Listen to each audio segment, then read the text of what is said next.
gostaria de convidar agora para falar sobre os conceitos básicos de epidemiologia e o impacto econômico a doutora Alessandra Tolentino e o doutor Enzo Pelacani.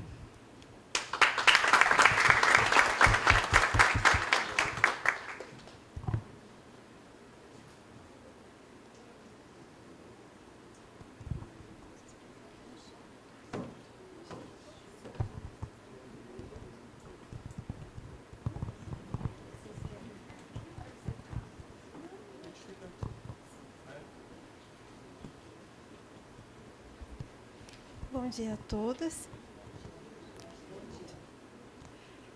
Meu nome é Alessandra, então eu sou neurologista, com especialização em neuromuscular, trabalho aqui na FMBC, e a gente vai começar falando dos conceitos básicos. Meu nome é Enzo, eu sou médico neurologista também aqui do Centro de Doenças Neuromusculares da FMABC. Atualmente eu sou fellow e pós-graduando da doutora Alzira. Eu vou começar explicando um pouquinho a doença. Essa doença ela envolve o comprometimento dos músculos de uma forma que gera uma fraqueza generalizada. Normalmente essa fraqueza ela se inicia em um segmento e com a evolução da doença ela vai passando para os outros segmentos do corpo. Normalmente, com essa progressão, ela vai envolvendo também alguns outros sintomas, como movimentações involuntárias. Na verdade, o músculo ele tem uma espécie de contrações, pequenas contrações que a gente chama de fasciculações, que são visíveis a olho nu, mas não geram um movimento, e também as câimbras, que são muito comuns nesse paciente, que são contrações dolorosas, principalmente nos membros. Ainda com essa progressão dos sintomas, vai acometendo musculaturas que são essenciais, por exemplo, ao processo respiratório, e aí gerando uma insuficiência respiratória, que por sua vez vai demandar uma ventilação assistida e progredir para o óbito. Aqui nós temos uma representação dos neurônios envolvidos nesse processo. Então, o neurônio motor superior é o neurônio que se localiza no córtex cerebral, no giro pré-central, e ele se estende ao longo do sistema nervoso, através da medula, para se conectar com o neurônio motor inferior, que, por sua vez, é o que vai inervar os músculos. A esclerose lateral amiotrófica ela também tem outras denominações, dependendo da região que nós estivermos. Então, por exemplo, ela pode ser chamada de doença de Charcot, na França, porque Charcot que a descreveu. Doença de Lou Gehrig, por causa do jogador de beisebol, Lou Gehrig, nos Estados Unidos. Doença do neurônio motor, principalmente utilizada, por exemplo, no Reino Unido e na Austrália. E as variantes, que aí seriam, dependendo do tipo de variante, cada uma com um epônimo, um nome específico. Como o doutor Davi havia falado, as doenças raras, elas são todas aquelas doenças que têm uma prevalência de pelo menos 1 a cada 2.000 indivíduos. A doença do neurônio motor, a esclerose lateral, ela é uma doença que é considerada rara, sendo uma das menos raras em comparação a todas as doenças raras. Ela tem uma prevalência cerca de 1 para 25.000 indivíduos. As doenças raras, no geral, existem cerca de 7.000 doenças raras, sendo que a cada ano surgem cerca de 250 doenças novas. Cerca de 80% dessas doenças raras elas são de origem genética e 50% vai se iniciar na fase da infância, sendo que 30% vai levar a um óbito aí até os 5 anos de idade. 10% das doenças raras, na verdade, a população mundial, cerca de 10% tem doença rara. Falar também, né? Esse dado está até um pouco defasado, né? São dados da Organização Mundial de Saúde, mas que já tem alguns anos, então algumas doenças raras novas já foram descritas, alterações genéticas novas foram descritas, né? E conforme a gente vai tendo mais acesso à testagem genética, né, que é o que a gente busca otimizar aqui no serviço de doenças raras também, vai conseguindo fechar mais diagnósticos e, inclusive, descrever mais diagnósticos, né, de casos que são muito, muito raros. Exatamente. Aqui o fluxo nesse organograma está mostrando o tempo de diagnóstico que leva para a esclerose lateral amiotrófica. Então, por exemplo, a fase pré-sintomática, quando o indivíduo já está desenvolvendo a doença, mas não tem ainda nenhum sintoma, ela ainda é um tempo desconhecido, a gente ainda desconhece métodos para esse diagnóstico mais precoce, e aí ele pode durar anos, essa fase pré-sintomática. A partir do momento que o paciente começa a iniciar os primeiros sintomas de fraqueza, então gerando tropeços, quedas, normalmente o paciente vai ter uma primeira fase de negação, então 1, 2 meses em que ele não vai aceitar aquilo que ele está sentindo.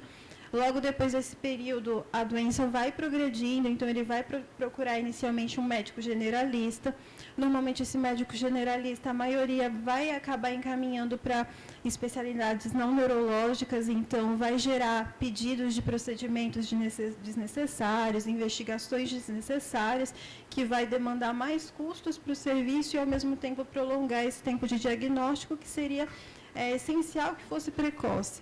Então, até chegar no neurologista geral, leva cerca de 1 ano para cada paciente, na maioria dos casos. E aí a doença já está relativamente avançada, com sintomas neurológicos importantes, e aí que vai se iniciar uma investigação mais direcionada até chegar no especialista neuromuscular, que aí vai mais uns 4 meses. Agora, falando um pouquinho de epidemiologia da ELA, sabe que atualmente 95% das formas da doença são esporádicas, ou seja, a gente não tem uma alteração genética específica ou uma causa muito bem identificada. Ela aparece porque ela aparece, sem um padrão de herança específico.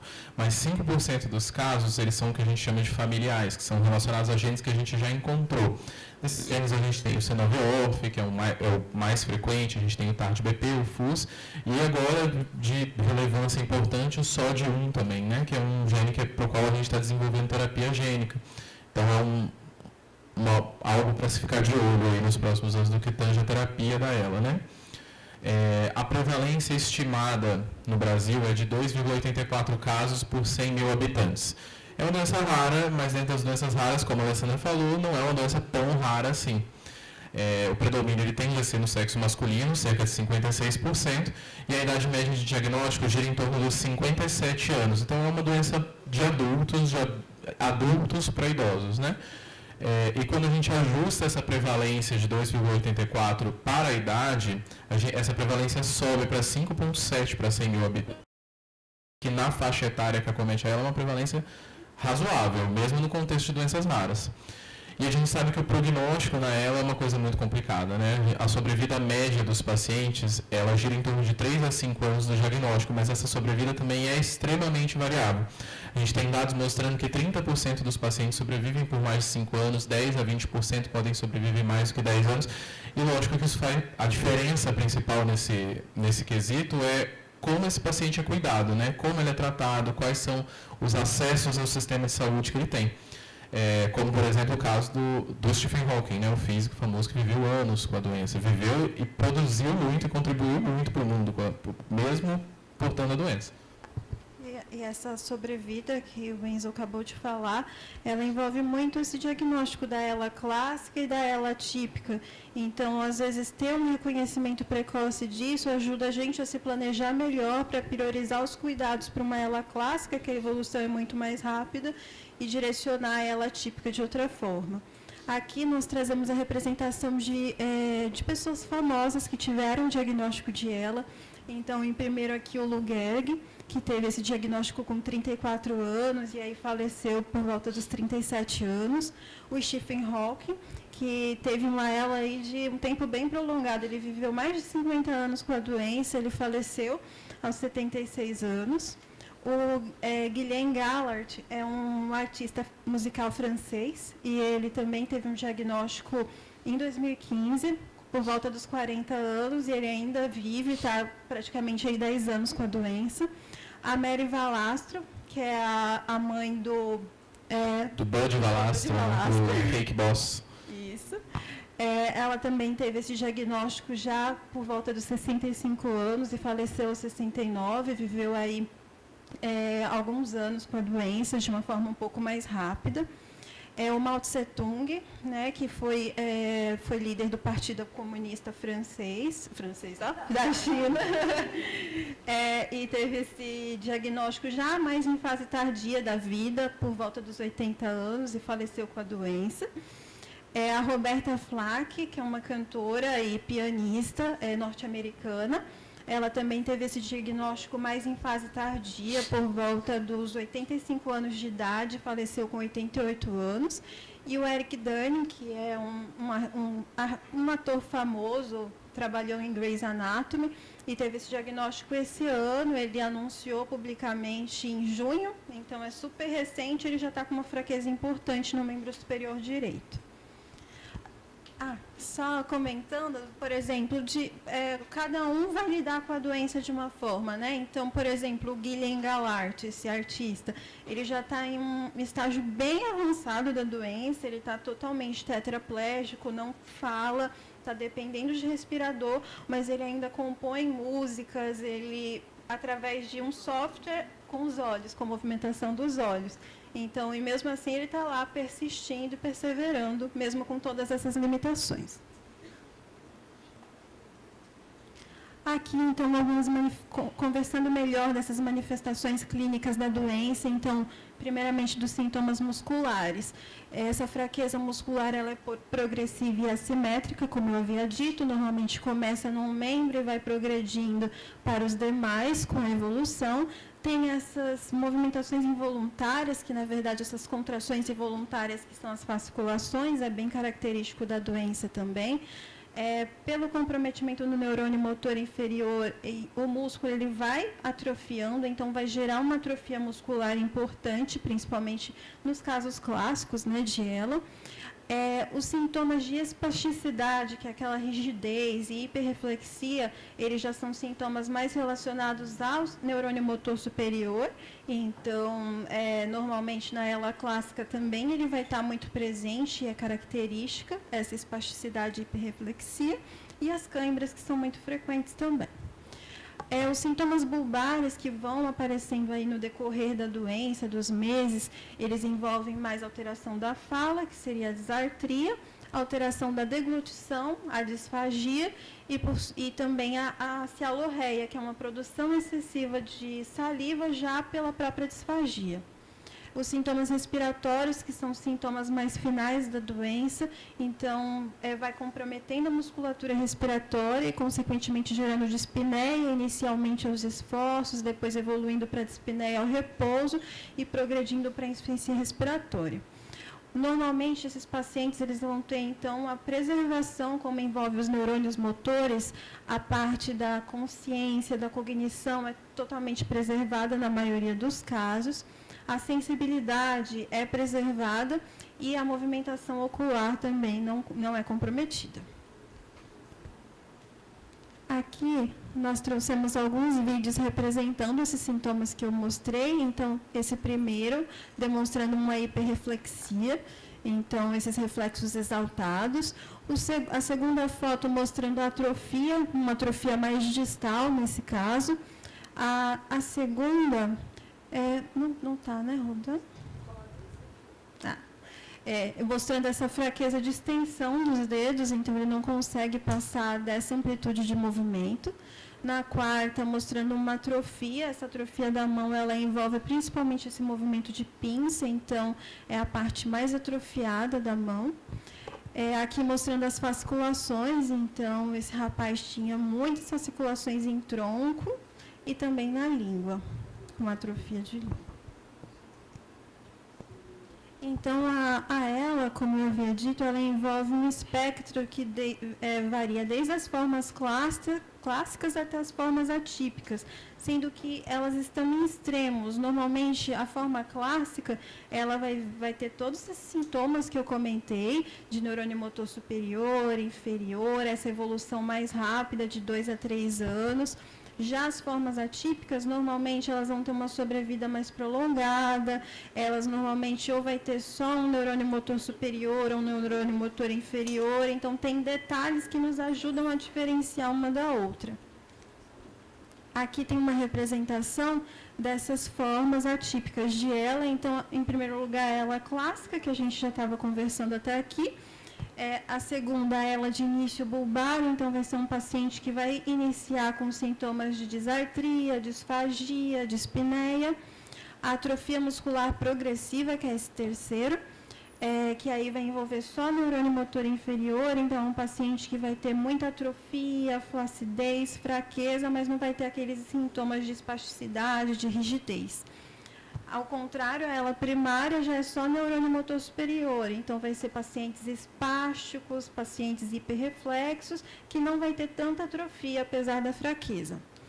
Essa forma polineurítica ela é mais distal, então distal das mãos e dos pés, lembrando uma polineuro, uma neuropatia motora.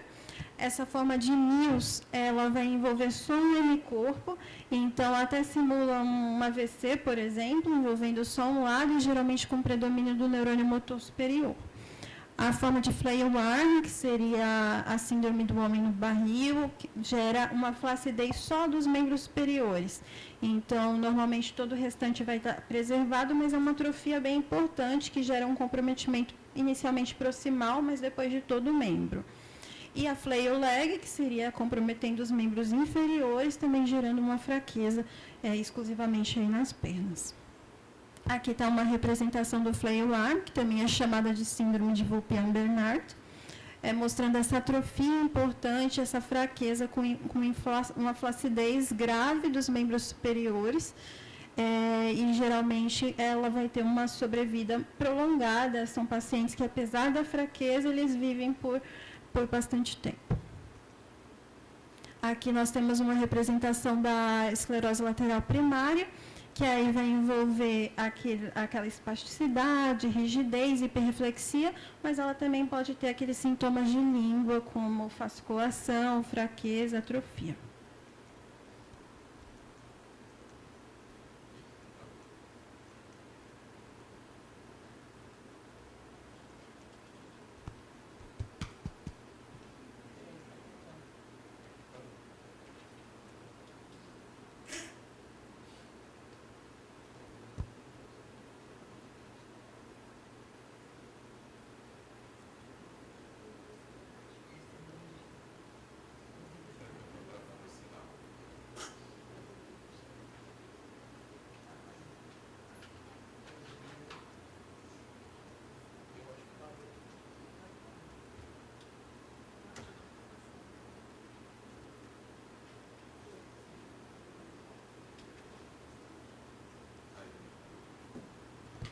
Agora, para a segunda parte da apresentação, falando um pouquinho do impacto econômico da ELA no Brasil. O impacto econômico esse que não é só da gestão em saúde, mas também o impacto econômico para o paciente, em mais de um sentido, como vocês vão ver.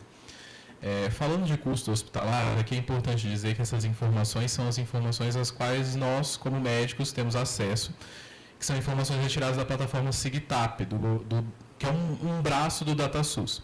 O que a gente pode conferir na plataforma SIGTAP? Lá a gente tem acesso a essa informação aqui, que é o repasse que o governo federal faz, saindo do Fundo Nacional de Saúde, para os governos estaduais e municipais. E lá a gente tem dados tabelados de quanto cada procedimento custa para o governo federal e de quanto o governo federal repassa para os estados e municípios nas suas gestões, né? Como, por exemplo, Mário Covas, que é estadual, o Hospital de São Bernardo, Santo André, que são hospitais municipais. É importante dizer que esse repasse do governo federal, frequentemente, ele não cobre nem metade a 2/3 do custo real de cada procedimento. Então, muito desse custo ele está subestimado, ele ainda está sendo bancado, em grande parte, pelos governos municipais e estaduais, e lógico que isso vai variar, né, de estado e município, e até mesmo dentro de diferentes unidades de saúde dentro do mesmo município. E aí, a gente também tem que considerar os fundos estaduais e municipais de saúde, que é de onde os municípios e os estados tiram esse dinheiro para bancar o custo final de saúde desse paciente, certo? Esses últimos dados eu, infelizmente, não tenho acesso, só tenho acesso aos dados federais. Essa daqui é uma tabela de exemplo de alguns dos principais custos que esse paciente com ela vai ter se ele eventualmente precisar ser internado, se ele sofrer uma internação hospitalar. De novo, é o custo que o governo federal repassa para o município. Esse custo aqui está muito menor do que o custo que o município de fato arca. Então, uma diária de UTI, um dia num leito de UTI, só estando deitado no leito de UTI, sem consumir mais nada, o paciente gasta R$600. Ou seja, R$600 são repassados do governo federal para os municípios e para os estados. Mais do que o dobro disso, a gente sabe que custa um leito de UTI, em média, nos municípios. Um leito de UTI custa em torno de R$1.500, R$1.600, o mais barato, R$1.200. Uma diária de clínica médica para adulto, essa diária de clínica médica numa enfermaria de clínica médica, o governo federal repassa em torno de R$100. Um dia de ventilação mecânica invasiva no paciente entubado ou traqueostomizado é repassado R$150 em média, mais ou menos, porque tem mais de um código.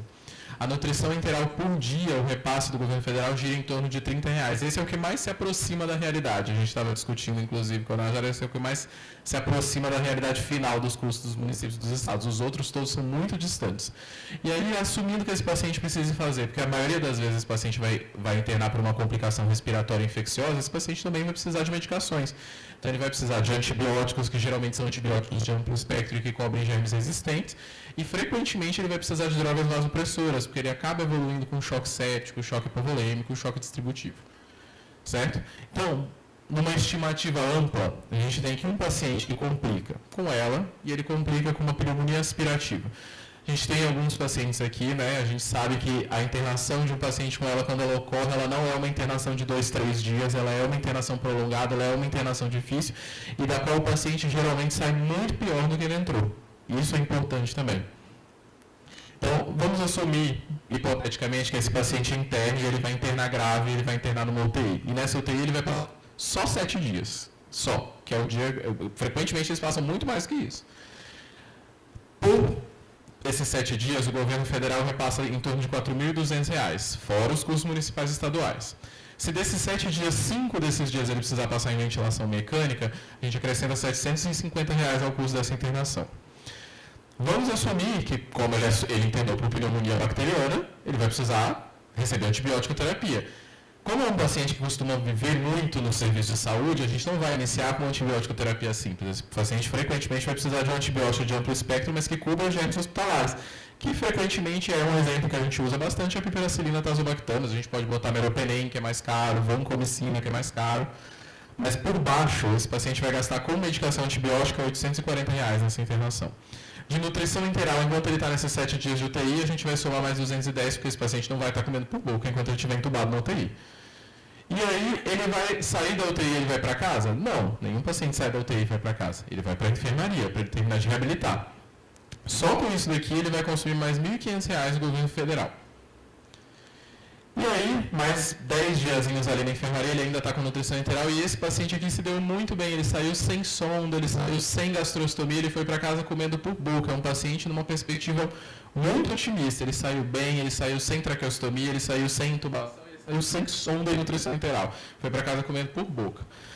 Esse daqui é o gasto desse paciente muito otimista numa internaçãozinha que durou 21, 22 dias, certo? Que é uma internação relativamente curta. Essa daqui é uma tabela dos custos médios no CIGTAP para procedimentos ambulatoriais a serem realizados por paciente, em casa, ou nas unidades de saúde de reabilitação, lógico, né? No SER, ou através do SAD, ou mesmo nas próprias unidades de saúde. E aqui, eu quero dizer que eu fiz o contrário do que eu fiz com a internação. Aqui eu estou superestimando, porque a gente sabe que a realidade não é essa.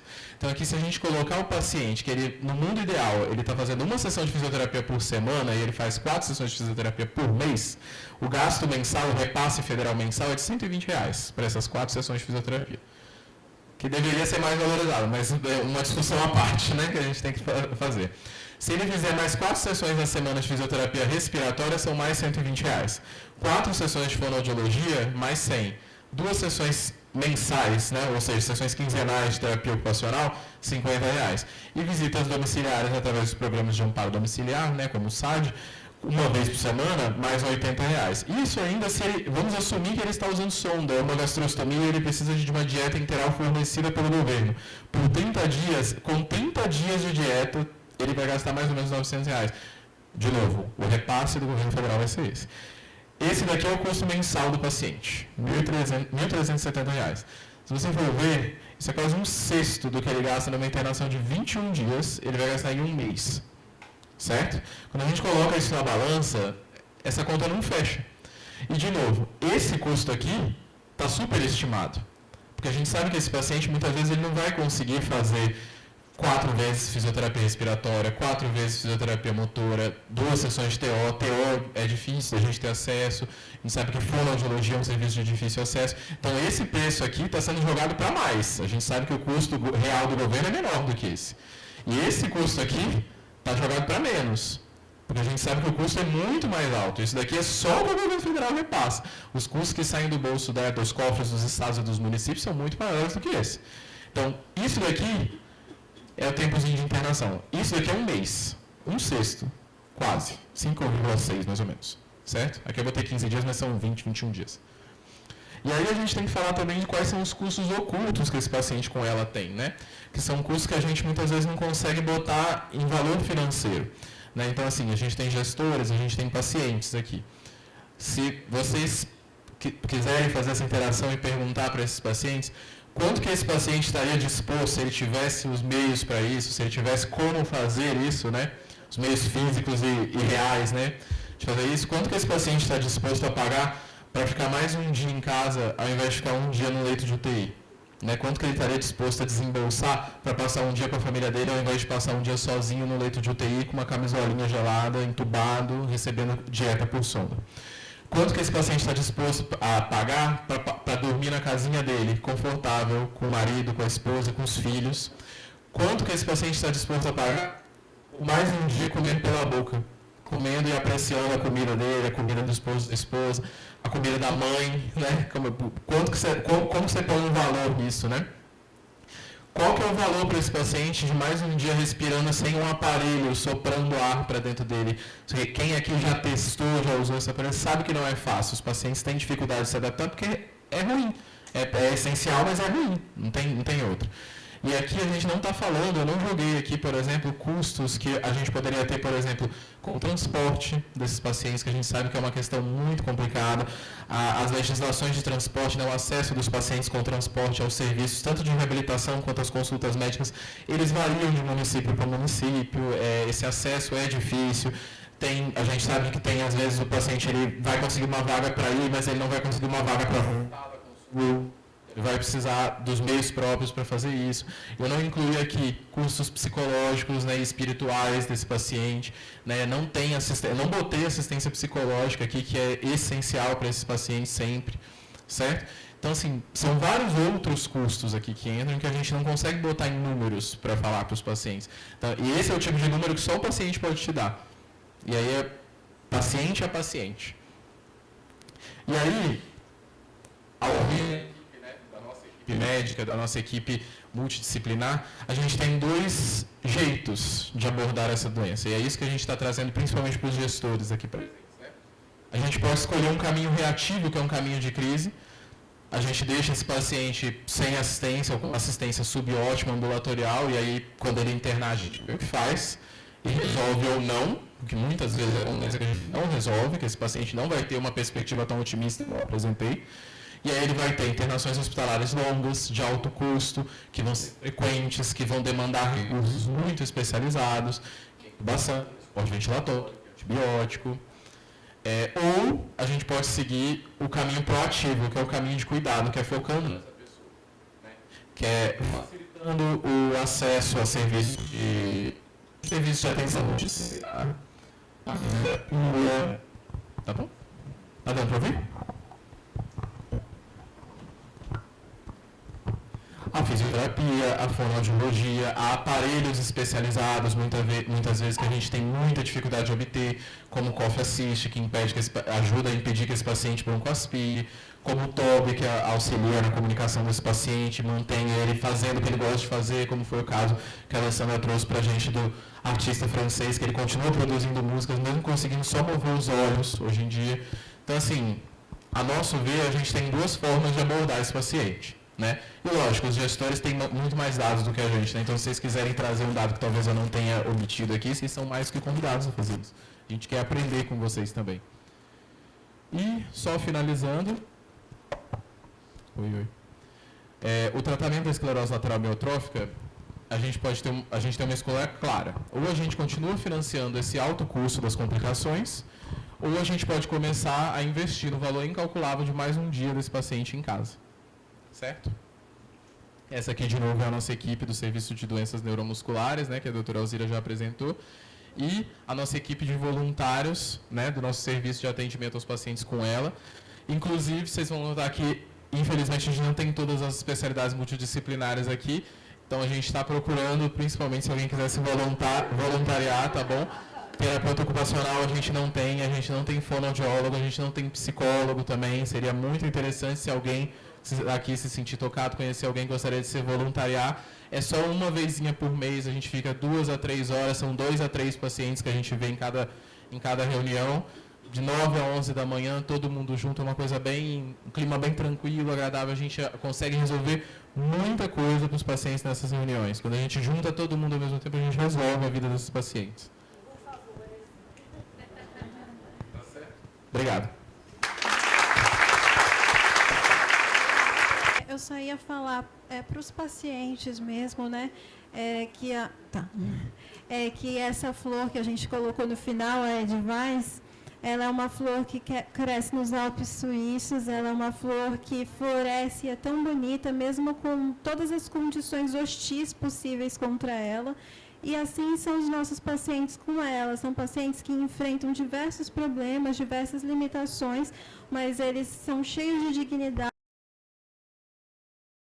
de perseverança e de esperança, e eles devem receber a devida honra por essa perseverança que eles manifestam.